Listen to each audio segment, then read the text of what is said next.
सिक्ने सिकाउने डिजिटल चौतारी आर्ट अफ टिचिङ युट्युब च्यानलमा हार्दिक स्वागत छ। म विदुर हरि आचार्य।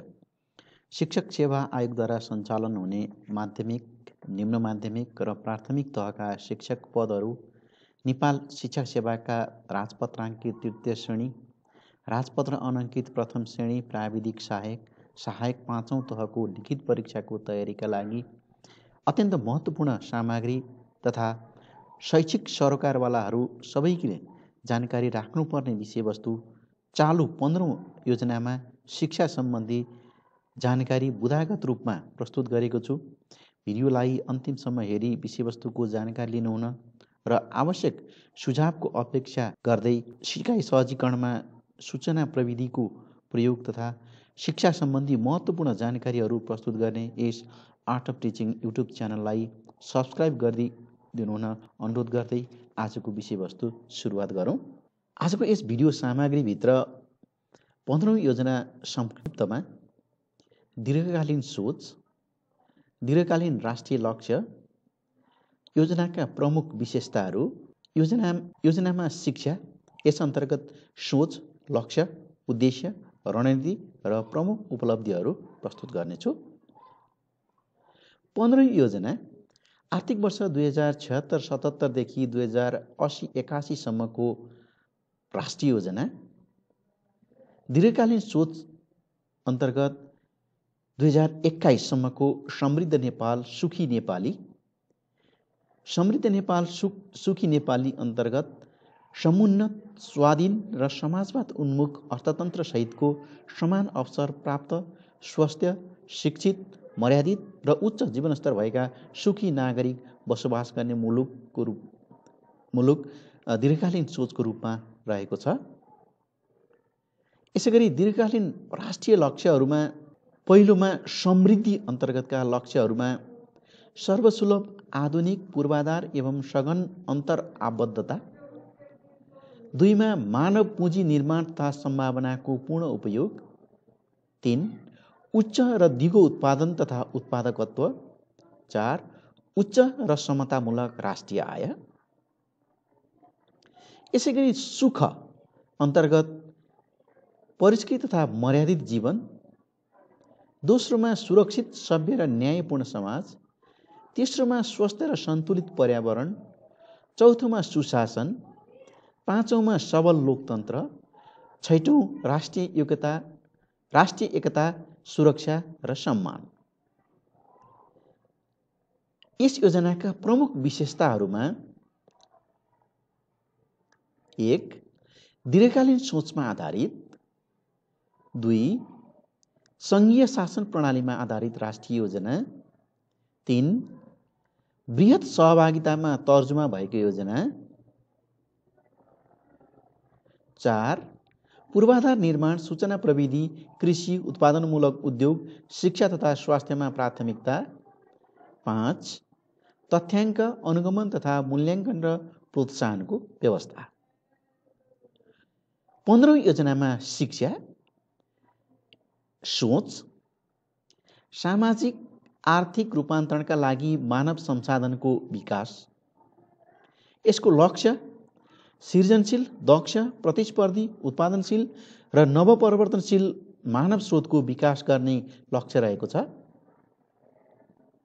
यसका उद्देश्य 5वटा रहेका छन्, जस अन्तर्गत 1 प्रारम्भिक बाल शिक्षाको अनुभवसहित आधारभूत शिक्षामा अनिवार्य तथा निशुल्क र माध्यमिक शिक्षामा निशुल्क पहुँचसहित सुनिश्चित गरी शिक्षालाई गुणस्तरीय, जीवनोपयोगी र प्रविधि मैत्री बनाउने। 2 प्राविधिक शिक्षा तथा व्यावसायिक सिप विकासमा समतामूलक पहुँच विस्तार गरी गुणस्तर सुनिश्चित गर्नु। 3 उच्च शिक्षालाई वैज्ञानिक, नवप्रवर्तनात्मक, प्रविधि मैत्री र रोजगारमूलक बनाउँदै ज्ञानमा आधारित समाज र अर्थतन्त्र निर्माण गर्नु। 4 सबै नागरिकका लागि जीवन पर्यन्त शिक्षाको अवसर सुनिश्चित गर्नु। र 5 सबै तहका शैक्षिक, प्रशासनिक निकाय र शिक्षण संस्थामा सुशासन कायम गर्नु। यी 5वटा उद्देश्यहरू शिक्षा अन्तर्गत रहेका छन्। यसका रणनीतिहरू जम्मा 13वटा रणनीतिहरू रहेका छन्। पहिलो प्रारम्भिक बाल विकास तथा प्रारम्भिक बाल विकास तथा शिक्षालाई विद्यालय शिक्षाको अभिन्न अङ्गको रूपमा विकास गरी अनिवार्य गर्ने। 2. विद्यालय शिक्षामा समतामूलक पहुँच सुनिश्चित गर्न सबै तहलाई क्षमतावान र जवाफदेही बनाउने। 3. गुणस्तर, मापदण्ड र प्रत्ययन प्रणाली विकास गरी विद्यालयमा समान गुणस्तर कायम गर्ने। 4. मानव संसाधन पूर्वाधार तथा प्रविधिको विकास र जीवनोपयोगी पाठ्यक्रम मार्फत गुणस्तर सुनिश्चित गर्ने। 5. निजी लगानीका लागि विद्यालयको नियमन गर्ने व्यवस्था मिलाई नाफामूलकबाट सेवामूलकमा रूपान्तरण गर्ने। 6. स्थानीय तहमा प्राविधिक तथा व्यावसायिक शिक्षा र तालिम कार्यक्रम विस्तार गर्ने। 7. राष्ट्रिय योग्यता प्रणालीको माध्यमबाट गतिशीलता र पारगम्यताको सिद्धान्तको आधारमा शिक्षा, तालिम, समृद्धि, सिप र सिकाइको योग्यता निर्धारण गर्ने। रणनीति। 8.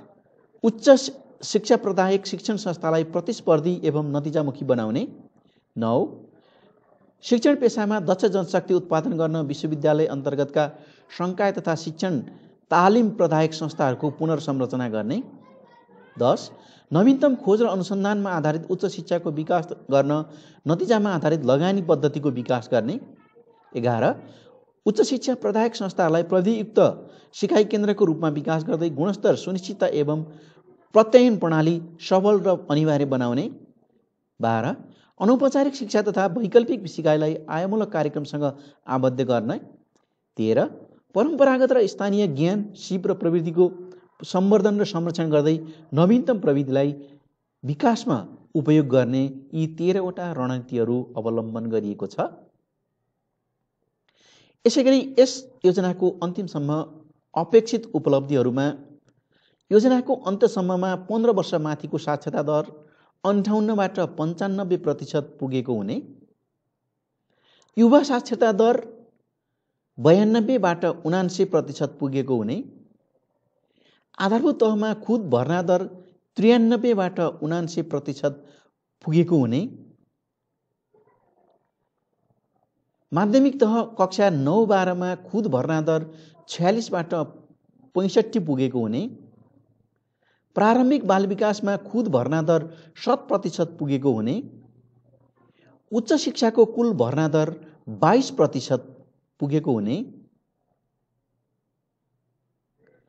काम गर्ने उमेर समूहका प्राविधिक तथा व्यावसायिक क्षेत्रमा तालिम प्राप्त जनसङ्ख्या 31बाट 50% पुगेको हुने, मातृभाषामा पठन पाठन हुने विद्यालय सङ्ख्यामा 20%ले वृद्धि भएको हुने, आधारभूत तहमा महिला शिक्षकको अनुपात कम्तीमा 50% कायम भएको हुने,